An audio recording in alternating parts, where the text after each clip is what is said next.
Hi, welcome back to Talking About Success. I'm Jack Canfield, your host, and my next guest is Monica Bennett. She's an empowerment coach, teaching people the laws of the natural world. And as a daughter of both parents who survived the Holocaust, she knows firsthand how to overcome the fears that hold us back from living our best life. She's also the author of this wonderful book called How May I Serve? And I'm going to read you something from the back cover. It says, it's a guide to empower women who are struggling to find a way out of their troubles. She says, I've tortured and abused myself for many years trying to find love, happiness, and peace of mind. Yet the more I sought these things, the more they eluded me. Then I realized it was an inside job. I had to learn to love myself, forgive myself, and make peace with myself. So you're an empowerment coach. You've written this wonderful book. How did you come to be an empowerment coach? Oh, that's a great question, Jack. Thank you. It was a journey, and the journey was I was in the horticultural business for 22 years. I love nature. I've always loved nature. As a little girl, I was fascinated with nature and pretended I was a pioneer woman when I was alone or did these fun stuff. I was a tomboy. Nature always fascinated me, so I went into horticulture. And from there, when I was going from job to job, I had my own business, I took out tapes from the library because I had long commutes back and forth, empowerment tapes. I would go to the library and take out, you can't afford a negative thought or anything that I felt was interesting. Mm-hmm. And I was consumed by these books. It was like, wow, it opened up a whole new world for me. And I just got hungry for this self-improvement because there was always something missing in me. I was always looking on the outside to fulfill this void of being unlovable and unloved because my parents wanted to abort me as a child. Oh, really? They only wanted one child, which was my brother, and I always say it's a good thing I was cute, otherwise I would have been left on someone's doorstep. You have to have a sense of humor, right? And through my struggles of attracting relationships or whatever else it was to fulfill that void, I finally realized through these tapes that I was taking out, there's an answer. And I would seek this over and over and over again, and I just couldn't get enough, and I was able to heal myself, and then I sought people and opportunities or wherever I could to fill up that space inside of me and to really feel my feelings. Whatever they were, to really understand my feelings, good, bad, or indifferent.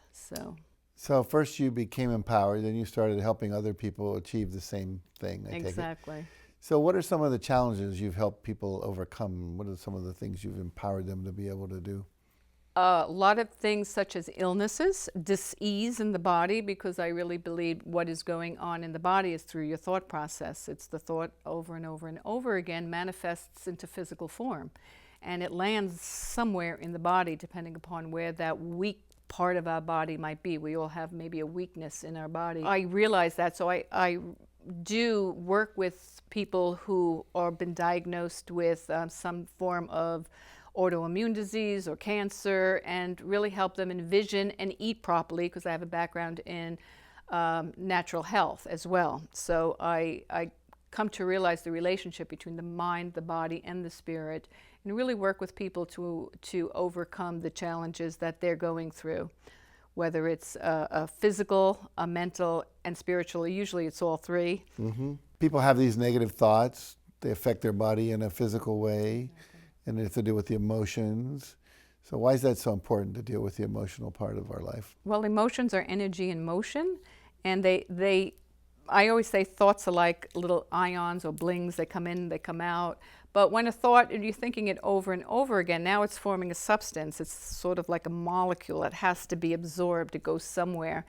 And if you're not feeling well, it reflects in every part of your life. Everything gets affected by it, every energy, every relationship, every job. So if things aren't working out for you in your life, again, we have to go internally. What is working? What's going on with my feelings, my emotions? And really feel those feelings, because the more you push it away, what you resist will persist. So it's a matter of really looking at them and feeling them on the deepest level that you can, rather than stuffing them which I would do when I was going through mine. And I always say I was like a teddy bear and I was becoming unstuffed and the stuffing was just spewing out of me. So, and that's what will happen. Your life will become a disaster unless you start facing these emotional issues that you're going through. If you can, you said something I've never heard before, which I find fascinating. You said emotions or thoughts, if I can recall it, if you think it over and over and over, it starts to become like a substance. That's how I look at it. Yeah. Well, everything's created twice, right? It's created in the mind first, Right. and then it manifests into physical form when we've Right. focused on something. So whether it's positive or negative, like the book, I focused on the thought of writing a book, and here it is in physical form. Now, on a negative aspect, these thoughts actually, that's how matter is formed, through thought. It's these thoughts that come in, they go out, you're thinking them, they go out of existence, there's no substance to them. And an electron has no substance, but a molecule has substance. It has to, and it starts to build through thought after thought after thought after thought after thought. Now, it could manifest into something positive as an object or something physical in a result, or it can manifest into something negative depending upon the thoughts that we're thinking. And it could be a dis-ease, it could be an addiction, it could be in a relationship that's not working, or some kind of result. It manifests because it has substance. It's got to go somewhere. Yeah. It's physical now. Well, as you're saying this, I'm having a thought about meditation. There's one form of meditation where you just watch your thoughts. Don't jump into them, don't obsess with them, just allow them to move through, like you mentioned, motion, energy, moving through. But if we obsess about it and turn it over and over and over instead of letting it go, then it turns into tension and blocked and disease. And oh, that's very good. So life is like an S curve. You know, we have our times of ups and downs, good or bad, right, wrong. That's life. If it was a straight line, we'd be dead, right? It would be like a heartbeat. So without a heartbeat. Right. It'd So be flatline. I mean, it'd be flatline. You'd be dead, right. So life is up and down, good time, bad times, highs and lows. But when we have our blocks, and also you're moving up, so hopefully on those bad times, you're reflecting on those bad times, those failures, or when things don't go well. What can I do better? How can I change it? But you're still moving up in your life. But when you have a block, then you get stuck. You really can't move up to the next level of your life until you deal with that block, until you have that breakthrough. So most people go through life stuck in a period of their life. So until you face that period of your life where it was, maybe 12, 13, 14, wherever that emotional trauma took place, that could be something somebody said to you, and it just locked in there. Until you work through that, you can start to move up again and progress. No, I remember seeing a chiropractor for years, and I had this one subluxation. It would never, every week I go back, same thing. Right. So finally he did some muscle testing, and is this physical, is it emotional, is it relational, male, female, male? Is it 5 to 20, 20 to 25 years old? What happened to you with the male 25 years old? And I'm like, bam. Right. So like my best friend, I was a teacher in high school, and he was black and I was white, and he joined the black Muslims, and then he had to reject all his white friends. And so I was the recipient of racism. Oh, wow. And I was really, really close. And I didn't normally let myself get really, really close back then. And once I felt the pain, experienced the pain, released the pain, forgave him, then it never came back. So that'd be a good example of that. That's exactly what happens. These traumas, whatever they are, could be from a friend, could be from a parent saying something to you. And until we go back in time, as this doctor did, this chiropractor, to help you able to identify where that block took place, all of a sudden there's freedom. And it's like a knot. And it's probably locked in your fascia in your tissue. Right. Because that's where it gets blocked. Yeah. And you were able to help people release that. Exactly. Very good. Yeah. Very good. This is important work you're doing. So what's the number one thing that people need to do you can help people, feel better about themselves and move through these blocks? I know you have a lot of tips and techniques you can share in a brief moment of time, but what would be the number one thing you'd want to share with people?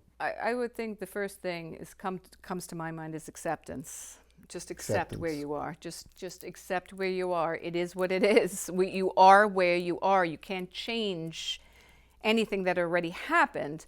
And I love what Michael Beckwith always says, look for the good. What can you look for that's good in this situation? Every misfortune, every thing we go through has a silver lining. If we're able to look for that good, look for the good, look for the good, look for the good, look for the good, keep on searching for the good.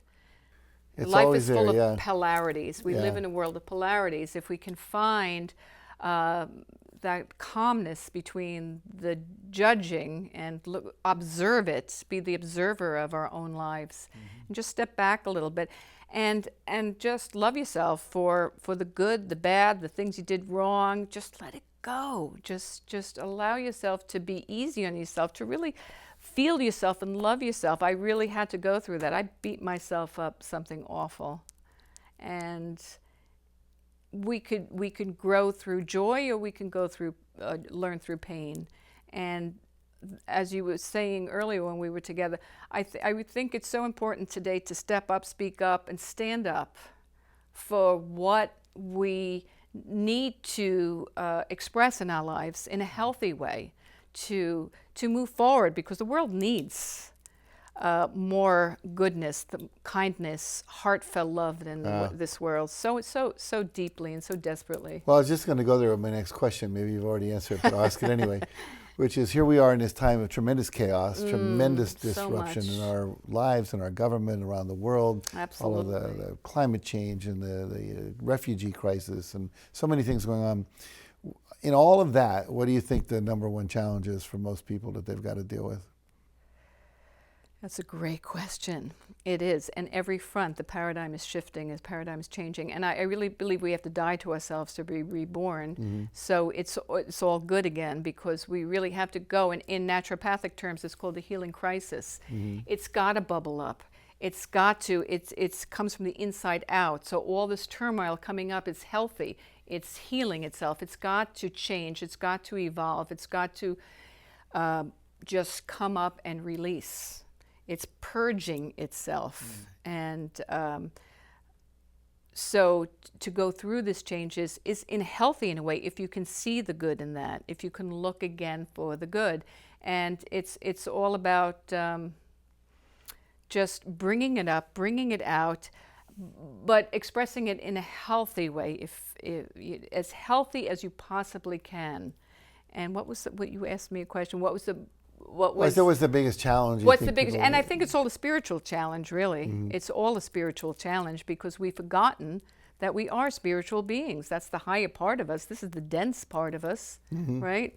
This is, if we can connect to that and just see the consciousness in everything. I mean, I'm fascinated with life. I mean, to me, it's like, wow. If I had a million lifetimes to study so many different things, but I don't. So I try to focus on just a few. But there's so much beauty in this world. It's incredible. And if we can look for that beauty in a tree, just look at a beautiful tree. My God, it's magnificent. There's magnificence in everything. If we can just shift that thought and move towards that.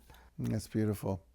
Now, I work in an office on my property, and I have to remember to go outside and look at a tree, look at the grass growing, look at the bushes, see the birds flying in the sky, and reconnect. Exactly. To something. There's something to just being in nature that's healing, that brings us back to something core. Yeah. I totally to me, that's the core. We've disconnected with nature. Yes. We've disconnected. We're so uptight about insects and bugs and don't touch me and sterilization and staying away from the earth. And that's who we are. That's who we are. That's where we came from.